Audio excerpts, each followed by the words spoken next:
राजनीतिक गलियारे की हर वो हलचल मुद्दा होगा जनता का और बहस होगी आपकी। लोकसभा चुनाव से पहले देने होंगे कई सवाल, जनता के सवालों का देना होगा सीधा जवाब। देखते रहिए चुनाव के हर सवालों का जवाब सिर्फ नेशन 24 न्यूज टीम के साथ।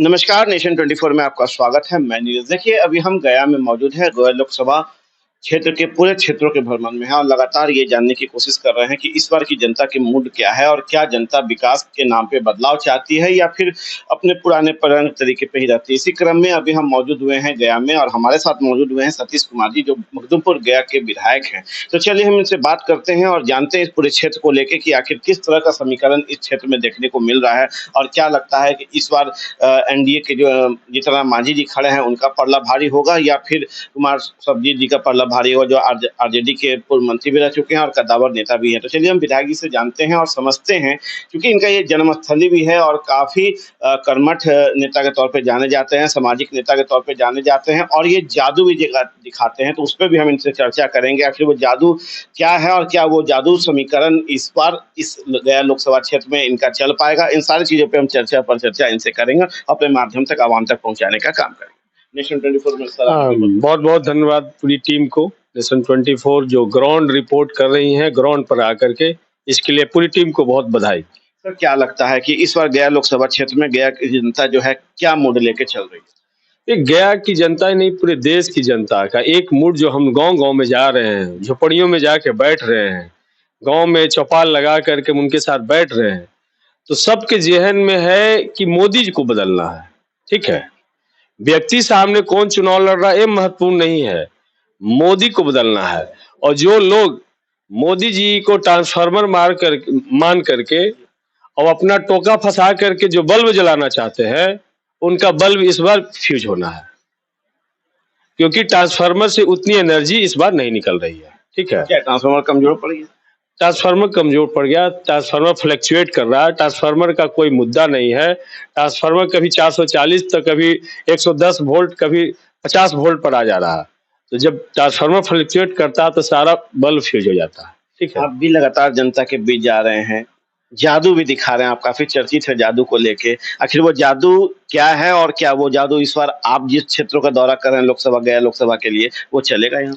एकदम जादू नहीं दिखा रहे, मदारी दिखा रहे हैं। उसको मदारी शब्द हम लोग गाँव देहात में मदारी।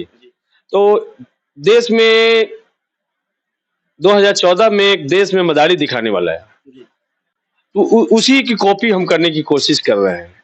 देश में आए कि भाई हम आपको अच्छा दिन लाएंगे, हम आपको 2 करोड़ प्रत्येक साल रोजगार देंगे, हम आपको हवाई चप्पल वाला को हवाई जहाज पे चढ़ाएंगे, 2022 तक सभी को हम पक्का मकान देंगे, 2022 तक किसानों को आय दुगना हम कर देंगे। तो ये एक लगा कि नहीं, जिस तरीके से मदारी दिखाने वाला एक बच्चा को लिटा देता है और लिटाने के बाद कहता है कि भाई छू काली कलकत्ते वाली, मेरा वचन जाना काली, इल गो। और अब वो बच्चा उड़ने वाला है, बस इसको 20 फीट उड़ा देंगे, सब लोग अपने अपने जगह पे खड़ा रहिए। उसके बाद वो बोलता है कि आप जो सोचते हो काम नहीं होता है, आपका पति आपके हाथ में नहीं है, आप इंटरव्यू देने जाते, परीक्षा देने जाते हैं, आप सफल नहीं होते हैं, आइए मेरा जंतर लीजिए, ये सब समस्या का समाधान जंतर में है। तो उसी तरीके से 2014 में एक मदारी दिखाने वाला आया, लोग को दिखाया कि हम उड़ा के दिखाएंगे, और उसके बाद अपना जंतर बेचना चालू किया। वो जंतर था, रेल था, गेल था, वेल था, बीएसएनएल था, एयर इंडिया था, कोल इंडिया था, ये तमाम संस्थानों को जंतर बना करके उन्होंने अडानी अंबानी के हाथों में बेच दिया। यहाँ तक कि देश की सेना को भी उन्होंने बेचने का काम किया। आपने देखा कि अग्निपथ अग्निवीर योजना क्या है? ये मजाक है क्या कि कोई व्यक्ति, कोई नौजवान शादी करके, शादी के समय में वो अग्निवीर था और जब रुसगद्दी होने जाएगा तो पता चला वो तो रिटायर होकर के वापस आ गया। ये 4 साल की योजना, एक मुखिया, एक वार्ड सदस्य, एक विधायक, एक एमपी 5 साल के लिए चुने जाते हैं, लेकिन अग्निपथ में अपना जीवन न्यौछावर करने के लिए जाएगा, वो 4 साल में मजाक है। अब इस पर देखिए, जब इतने लोगों को नुकसान करके, देश का इतना नुकसान करके, नौजवानों को गुमराह करके, अब रक्षा मंत्री राजनाथ सिंह कहते हैं कि अग्निवीर अग्निपथ में यदि कोई सुधार की आवश्यकता होगी तो सुधार। तो पहले क्या बगैर सोचे योजना लेकर के आए? तो इस तरीके से इस बार नरेंद्र मोदी जी का जादू नहीं चल रहा। जहां भी नरेंद्र मोदी जी का नाम यदि लीजिएगा तो हो सकता है लोग आपकी बात सुनने के लिए तैयार नहीं है। आप जिम्मेदारी दिखा रहे हैं जनता के बीच जाके, उसका प्रभाव कैसा है, वो कितना फील्ड तक जा रहा है? एकदम फील्ड तक जा रहा है। लोगों को हम बता रहे हैं। कुछ महिलाएं हमसे कही कि मोदी जी सिलेंडर दल कथिन है। हम की बहुत बढ़िया। तो हमने कहा कि सिलेंडर दल कथिन है तो हम आपको बताना चाहते हैं कि हम भी आपको एक बोतल जो है, वहां बोतल नहीं मिलता है तो हम गिलास ही मांग लेते हैं और कहते हैं हम भी आपको ये बोतल देते हैं और ये बोतल लीजिए, फ्री में देते हैं। ये बोतल खरीदने जाइएगा तो 50 रुपया से ज्यादा लगेगा, लेकिन हम आपको फ्री में देते हैं, आप खुशी खुशी इसको घर ले जाइए। लेकिन एक शर्त है कि जितना बार पानी इस बोतल से पीजिएगा उतना बार आपको 1 रुपया देना पड़ेगा। तो आपको लगा अच्छा 1 रुपया तो देना पड़ेगा, लेकिन आप महीने में 100 बार इस बोतल से पानी पिए तो आपका 100 रुपया चला गया। वही काम मोदी जी ने किया कि आपको हम 3200 रुपये का 3000 का सिलेंडर मुफ्त में देते हैं, लेकिन जो 400 रुपया में सिलेंडर भरा जाता था उसकी कीमत बढ़ा के उन्होंने 1200 रुपया कर दिया।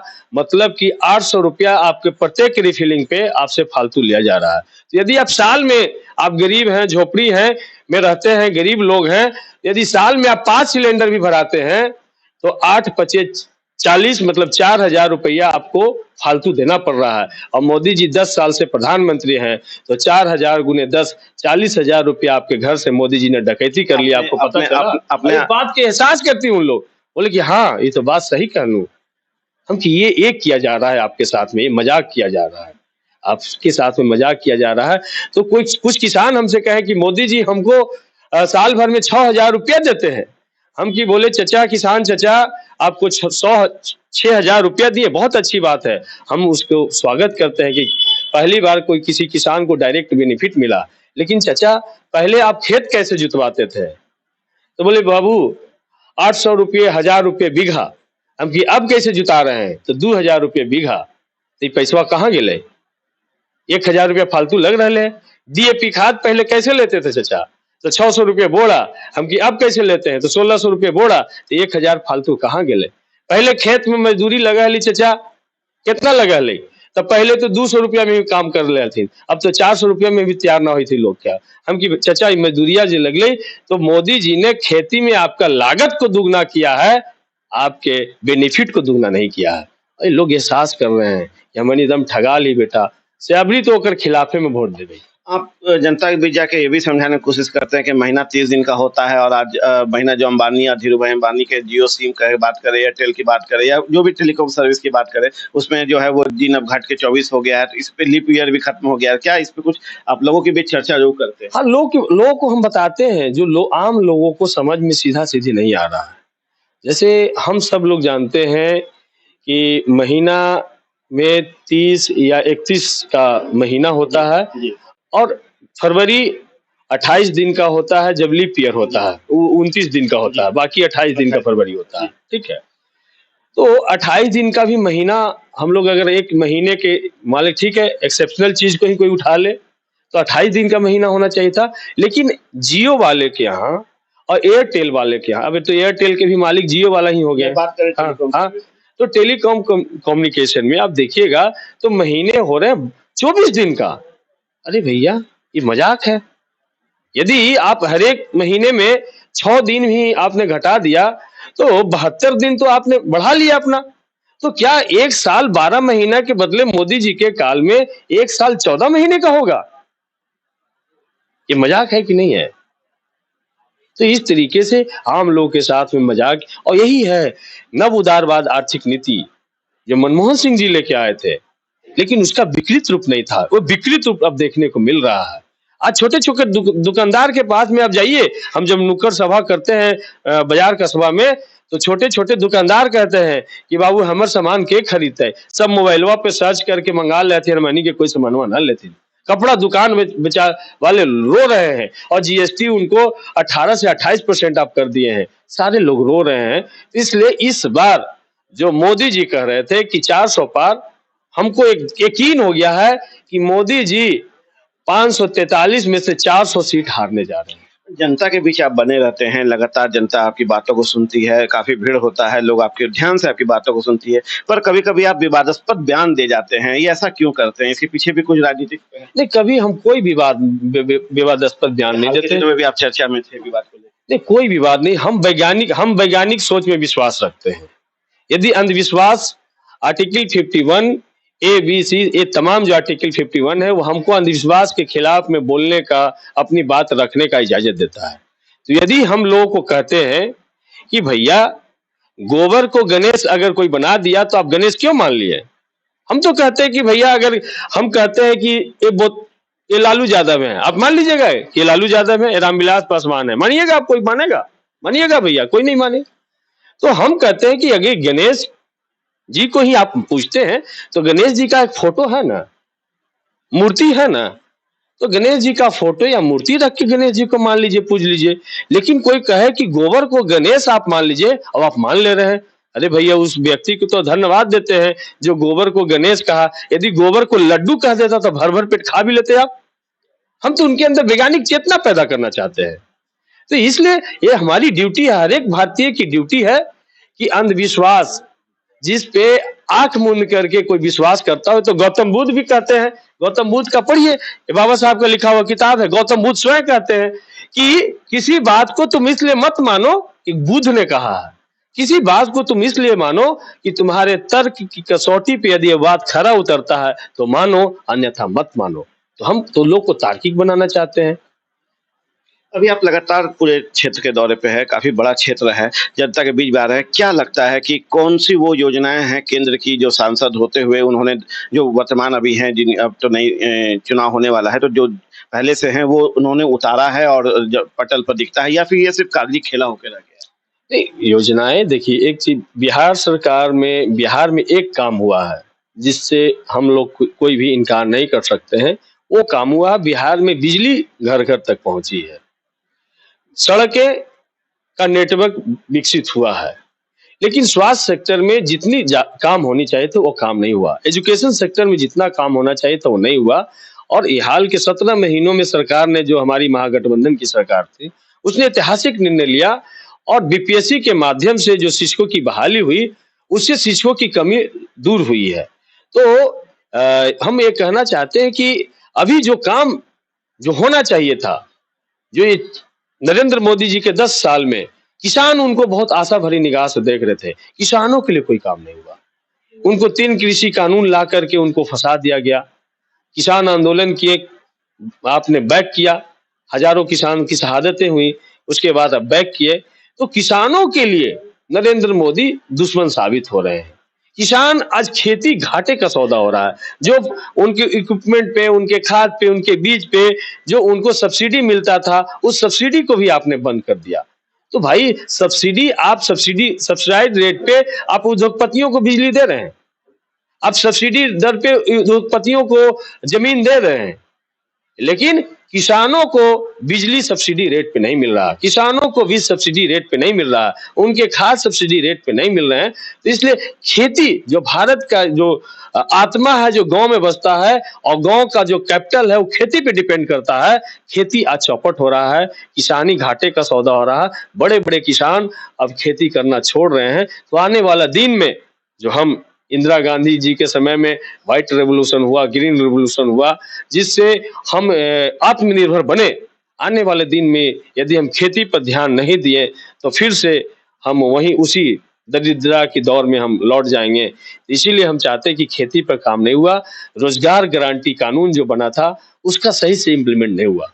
रोजगार गारंटी कानून, मनरेगा जो कानून, जिसको भारतीय जनता पार्टी, आरएसएस पानी पी पी के कोसती थी, लेकिन जब लॉकडाउन हुआ, कोरोना हुआ, उस संकट के दौर में वही मनरेगा ही मजदूरों को गांव में रोजगार देने का काम किया। तो मनरेगा को और सुदृढ़ करना है, मनरेगा की मजदूरी सम्मानजनक करना है। जो मिनिमम मजदूरी है कि भाई किसी व्यक्ति को आप 315 रुपया से आप कम नहीं दे सकते हैं, तो मनरेगा की मजदूरी को 400 रुपये तक ले जाने की जरूरत है, जिसमें वाकई में मजदूरों को फायदा हो सके। और बाकी गांव में आप जाइएगा तो नौजवानों का फौज है लेकिन बेरोजगार है। कल ही मेरी गाड़ी के आगे एक माता जी आकर के मेरी गाड़ी को रोक दी, हमको उतरना पड़ा। उन्होंने कहा कि बाबू देखिए 2 बार हमारे बेटा जहर खा लेलकै, से नौकरी न लगे थे, पढ़ते अपन सब सर्टिफिकेट जला देलकै कि ये ई सर्टिफिकेट कौन काम के, जे ई सर्टिफिकेट हमरा नौकरी न दिला पावे, से बाबू अपन हमर बेटवा के अपना साथ रख ले। उस रुदन को सुनने के लिए आप हैं? नहीं, रुदन हम महसूस करते हैं और लगता है कि वाकई में ये जो समय रहा, बेरोजगारों के लिए बड़ा संकट का दौर चल रहा है, बेरोजगारों को कोई सुनने वाला नहीं है और सबके पास में एंड्रॉयड मोबाइल तो पहुंच गया है, अपना बेचारा टाइम व्हाट्सएप यूनिवर्सिटी में सब बिता रहे हैं और उसी में मस्त हैं। ये भी एक तरह का नशा है, अफीम चरस से ज्यादा ये नशा है और इसी में मगन है। तो पूरा जवानी नरेंद्र मोदी जी ने बर्बाद कर दिया।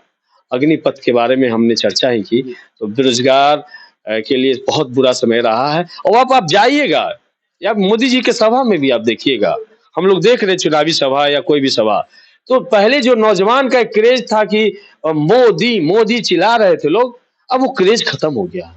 अब भाड़े के लोग भले ही चिल्ला सकते हैं लेकिन ओरिजिनल आवाज नहीं दिखेगा आपको कि मोदी मोदी, क्योंकि नौजवान समझ रहे थे कि 2 करोड़ नौकरी आएगा, बहुत बढ़िया बात है। अरे 15 लाख रुपया आ जाएगा, समझ रहे थे। हवाई चप्पल वाला हवाई जहाज पे चढ़ेगा।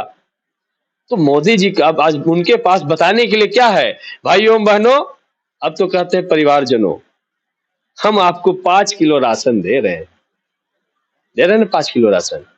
तो हम इस पे एक कल कहानी सुनाए लोगों को, बहुत लोगों ने, हम चाहेंगे कि आप हम मेरे माध्यम से फिर से आवाम तक पहुंचाएं। हमने कहा कि जब हिटलर जो थे अपने समय में बहुत जनता पे शोषण जुल्म कर रहे थे, उनका मतलब जनता का बदन नोच करके खून चूसने का काम कर रहे थे हिटलर, फिर भी लोग हिटलर हिटलर हिटलर चिल्ला रहे थे। तो प्रेस मीडिया के साथी आप ही लोग जैसे ईमानदार पत्रकार लोगों ने कहा कि आखिर आप जनता पे इतना सितम कर रहे हैं, जुल्म कर रहे हैं, लोग हिटलर हिटलर इतना क्यों चिल्लाता है? तो हिटलर ने कहा कि इसके लिए हम आपको एक अलग से प्रेस कॉन्फ्रेंस बुलाएंगे, उसमें बताएंगे, अभी बताने की चीज नहीं है। उसके बाद हिटलर ने एक प्रेस कॉन्फ्रेंस बुलाया जिसमें तमाम मीडिया के बंधु आमंत्रित किए गए और हिटलर एक कुकरू करने वाला एक मुर्गा लेकर के आए और उस मुर्गा को उन्होंने सबके सामने, मीडिया के सामने एक एक करके पंख नोच दिया। मीडिया के लोगों ने कहा कि आप ऐसे क्यों कर रहे हैं, इतना सितम क्यों कर रहे हैं इस पर, इसके बदन से छल छल खून निकल रहा है, आप ऐसा नहीं करें। लेकिन हिटलर रुके नहीं, पूरा एक एक जो पंख था उसका नोच दिया, उसके बदन से खून बह रहा था और उसके बाद छोड़ दिया। मरणासन की स्थिति में कोना में जाके मुर्गा खड़ा था। थोड़े देर के बाद उन्होंने 5 ग्राम चावल लाया और उस मुर्गे के सामने में रख दिया। मुर्गा उठा और चावल खाया और फिर चावल खाने के बाद हिटलर के चारों तरफ फिर से घूमने लगा कि आप ही मेरे प्राण दाता हैं, आप ही मेरे जीवन दाता हैं। वही स्थिति इस देश की जनता को बना दिया गया है। उनके बदन से छल छल खून बह रहा है लेकिन 5 किलो अनाज पे आप मोदी मोदी चिल्लाने की कोशिश कर रहे हैं। तो एक न एक दिन सच्चाई लोगों के बीच में जा रही है और ये चुनाव नरेंद्र मोदी आरएसएस के अस्तित्व की लड़ाई है, जनता वर्सेस मोदी की लड़ाई है। कोई सर्वजीत पासवान वर्सेस जीतन मांझी जी की लड़ाई नहीं है, ये लड़ाई जनता वर्सेस मोदी की लड़ाई है।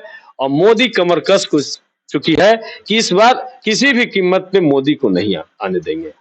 उन्होंने जातीय आधारित गणना को दबाया, इन्होंने जो यूपीए 2 की सरकार ने जो जातीय सर्वे रिपोर्ट किए थे, आर्थिक सर्वे रिपोर्ट, उसको प्रकाशित नहीं किया, कहा करप्ट हो गए। आप देखिएगा कि इस डाटा चुराने में सबसे माहिर हैं। इन्होंने बेरोजगारों का डाटा चुरा लिया कि कितने बेरोजगार हैं, अब इसका डाटा प्रकाशित नहीं होगा। इन्होंने किसानों के आत्महत्या, किसान रोज आत्महत्या कर रहे हैं और लेकिन किसानों का आत्महत्या का डाटा नहीं आएगा। तो इस तरीके का सवाल, महिला हिंसा का एनसीआर भी कभी कभी डाटा जारी करती है लेकिन महिला हिंसा, घरेलू हिंसा, यौन उत्पीड़न से कितनी महिलाएं, अनुसूचित जाति अनुसूचित जनजाति के साथ में कितना अत्याचार, इन तमाम डाटे को छिपाने का काम किया। तो इसलिए नरेंद्र मोदी जी ये तमाम चीज, ये जो कुंठा था, तमाम जो गुस्सा है जनता का इस चुनाव में आ गया है। और कल एक बात हमको लोगों ने बताया, एक मजदूर ने हमको बताया, हमने उनको माइक दिया। मजदूर ने कहा कि बाबू वोट के कोई न समझे थे, लेकिन वोट तो बाल बच्चा से भी कीमती चीज है। तो हम बोले कैसे? तो उसने कहा हमको कि अगर पति पत्नी चाहे तो घर में साल भर में खुशी आ सकले, अगर वो बर्बाद हो जाए तो फिर से बच्चा आ सकले घर में, 5 साल में 3 गो बच्चा आ सकले कम से कम। लेकिन एक बार गलत आदमी के वोट दे देवी बाबू तो फिर 5 साल पछतावे के अलावा कोई उपाय ना है। इसलिए बाल बच्चा से भी कीमती चीज है वोट। इसलिए वोट बड़ी सोच समझ के देवे की चीज है, ओकरे देवे लगी है जे हमरा बारे में चिंता करे। अंतिम सवाल है आपसे, जनता जानना चाहती है कि आपके कंधे पे जो लाल कलर का पट्टा है, ये खतरे की निशानी है या प्रेम की निशानी है? क्योंकि इसी से दिल का कलर भी है, खून का कलर भी है और खतरे का भी कलर है। नहीं, लाल कलर का जो निशानी है ये मेरे विचारधारा की निशानी, मेरे पाठशाला की निशानी है।